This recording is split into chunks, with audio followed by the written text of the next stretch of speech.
So today I had the crazy thought, hey, what if I recorded with my glasses on? The result, I think we all can agree, is pretty horrifying. So I'm gonna go with no.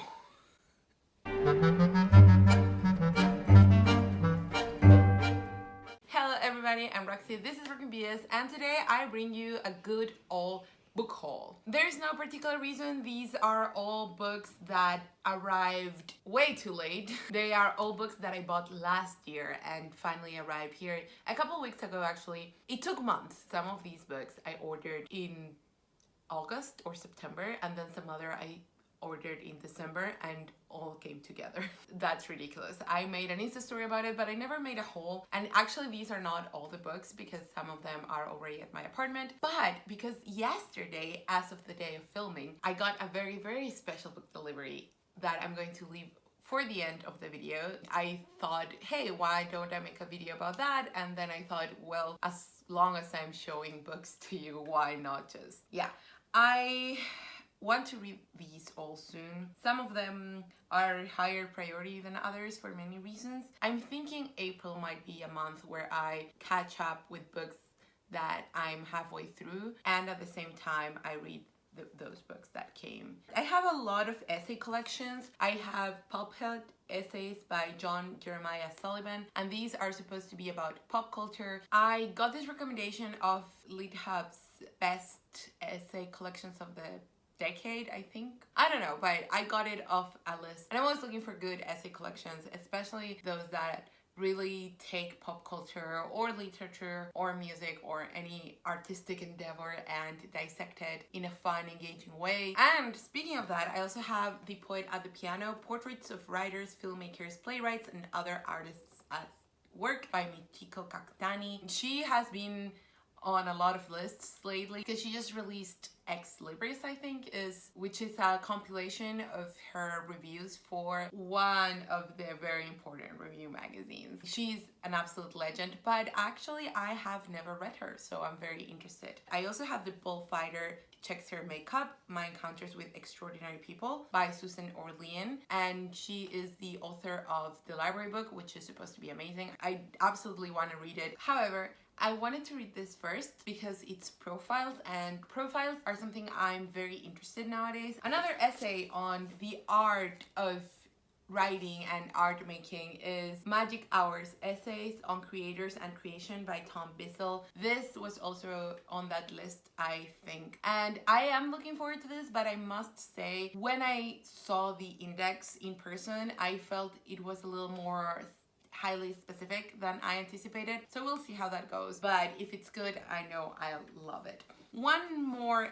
essay collection is The Empathy Exams by Leslie Jamison. I read The Empathy Exams, the title essay here, which is about her working as a medical actress, which is basically her pretending to be a patient so doctors can train, and it's just so good. I've been wanting to read this collection for years now, and I don't know why I never bought it. I've seen it so many times, but you know, there's a time for everything, and I'm very excited to get to this. I have more essays, but they are musical essays. Facing the Music by Harold Schonberg. I have a lot of Harold Schonberg books here. You'll see he is like a very important music critic and writer. These are his articles, which is fun because I have a lot of his books, but I'm actually more excited to start with his articles because these are very varied, and supposedly he was very sassy and he was very opinionated, so I can't wait. And then I have another branch of music, and this is Out of the Vinyl Dips, edited by Nona, Willis, Aronowitz, but it's basically Ellen Willis, fabulous female critic on rock music. What absolutely convinced me to get this, apart from it being in the best music books list by Pitchfork, I'll link those lists down below in case you find them interesting, is a review that said, reading her articles feels like listening to the albums for the very first time, and when you go back to the albums and you listen to them, you experience them in a whole new, different way, and I just can't wait. One last piece of criticism, this is very short, it's What Happened to Art Criticism by Elkin. Supposedly, The title is very provocative in the way that it's not mourning this very uptight criticism elite, but actually saying that those practices eroded literary criticism, or not literary, sorry, art criticism, and that art criticism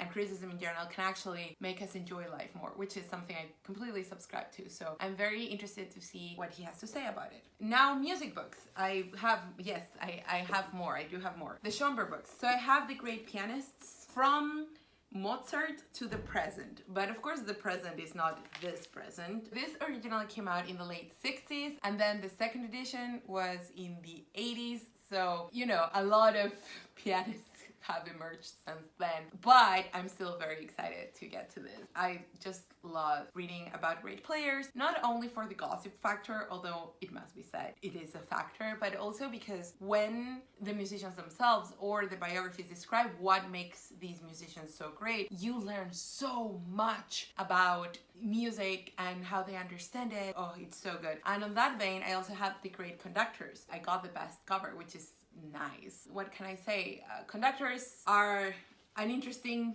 breed of musicians. I'm very much looking forward to it, especially after having read The Maestro Myth by Lebrecht. And finally, I have this wonderful edition, hardcover. It doesn't come with a dust jacket, but that's fine by me. And it's called The Lives of the Great Composers. I just cannot wait. One more music book, very different. Electric Shock, From the Gramophone to the iPhone, 125 Years of Pop Music by Peter Doggett. I saw this on Olive from Book Olive's channel. It was late, right? And I said, I need this book. I need to read it. And I got it right away. But I'm thinking, since it's chunky, it might be good for Marching Mammoths. Not that I don't already have enough Marching Mammoths books. Oh, in case you haven't checked out my March TBR, link down below. I also finally got Max Perkins, Editor of Genius by A. Scott Berg. Max Perkins was this brilliant editor to whom we owe some of the best literature. He worked at Scribner's, he took chances, and he also worked really one-on-one with his writers. Maureen Corrigan, author of So We Read On, my absolute favorite book that I read last year, link down below for my best nonfiction books of last year. Highly recommended this. So I cannot wait. You know, that is one of my favorite literary periods, and I'm really interested in the figure of the editor. And then finally, something very different. Twee, The Gentle Revolution in Music, Books, Television, Fashion, and Film by Mark Spitz. Show of hands. Do you know what twee is? Like what twee fashion and aesthetic is? Because I didn't until I mentioned to my friend Danny that I was hearing this word twee, but in many different contexts. What I had gathered from how people used it was that it was a bit bland and a little bit ridiculous. I'd heard it both in good and bad ways, and so we Googled it and we discovered this whole aesthetic genre that honestly, when I read it, I weirdly identify with that. I just had to get this book because I really need to know more about it. Apparently it's this whole movement out of Brooklyn about, you know, being gentle and kinder and a little bit sad, but in a very subdued way. I don't know, it just seems like something that fits me, and I needed to know more. Yeah, I've said that a bunch of times. Now let's dig into this box. Thumbnail right there. I want to thank Danny. She's the absolute best. We've been friends for more than 15 years now. I think it's safe to say. I know she's watching this. Want to say I love you lots. She knows, but it's still good to say it. Anyways, this all started because of one book in particular, which I am going to show you right now. Of course, it's the one at the bottom. Who Was That Man? A Present for Mr. Oscar Wilde by Neil Bartlett. This book was recommended to me by Mark Nash, and we're actually going to buddy read it together. I'm going to link his channel down below. I'm also going to, by the way, link Danny's bookstagram. She has a really cool bookstagram, and she is the host of Reading Latinas Book Club, and I'm also going to link the announcement down below and its Instagram so you can check what that is all about. Anyways, back to the book. This is a very experimental, I don't know, is it a fiction book? It's supposed to be like a conversation with Oscar Wilde, apparently. I'm just so intrigued. I can't wait to read it. We're going to buddy read it, as I said, and the only store that carried it at a decent price, this is a secondhand copy, was Powell's. But Powell's, for some reason, is not sending books out here. I asked her if she would send me a box with books, you know, to make good use of the shipping. If I ordered from Powell's to her house, she said, of course. The other books that I got were the 2020 Best American Anthologies for Science and Nature Writing, edited by Michio, who I really like. Travel Writing, edited by Robert McFarlane. I presume this is going to be a travel writing issue like no other, so I'm very curious. And the Food Writing, edited by Kenji Lopez Alt. This would be only my second American food writing anthology, but the one from last year was on my favorites of the year. I have high hopes, but I do think that the editor is really important in this case because I don't follow food writing so actively. I don't know the editor, but I trust he's going to be amazing as well.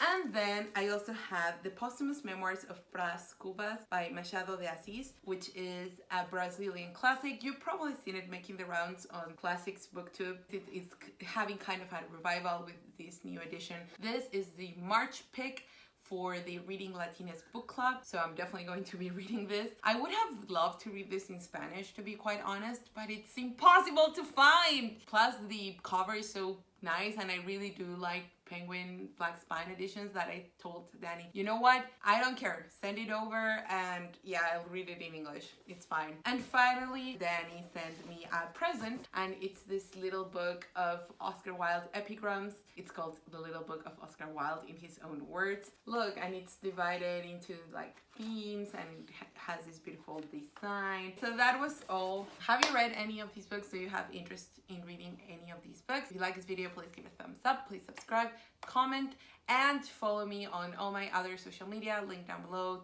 Also to everything I named, including the Bibliophile Daily, my daily podcast of bookish literary facts. That's all. See you next time.